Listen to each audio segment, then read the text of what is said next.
好来，乡亲啊，过来这是卫福部的统计，15岁到24岁青少年，108年自杀通报的人数比106年加将近2倍。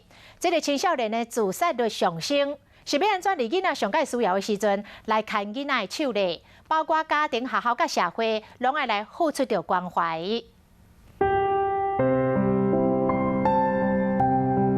我没有任何的优点，我的功课不好，我没有朋友，我连电动都打不好。我每天在手机上看到每一个人的生活都过得这么快乐，大家吃这么好的东西，然后跟朋友出去玩，我觉得我真的是乏善可陈。我觉得我活着是一个错误。我这个男孩子就在我们的餐厅里面掉了眼泪。我们家庭如何养大一个孩子，然后会让他到了20几岁，让他到20多岁的时候，他跟我说他没有优点。 无优点，也阁有真侪忧郁。最近大学的校园发生真侪件学生自我伤害遗憾，咱干来关心讲囡仔背了敢有悬，也阁无去关心讲伊背了敢会忝。伫出代志进前，要哪早一步加救咧？这个社会一直以来都不看重我们的心理健康。你怎么很忧郁，你就想太多了。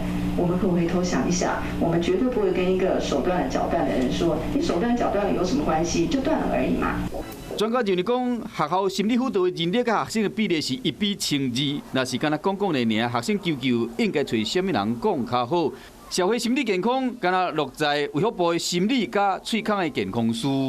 你如果今天是牙医师接任我们新口司的时候，请问你政策面会变成什么样呢？我通常来上课跟我的学生讲些笑话，就是说以后就是洗牙洗到好，忧郁没烦恼。 请养囡仔，唔是顾伊身体健康、学业顺利就好，心理的健康更加要紧。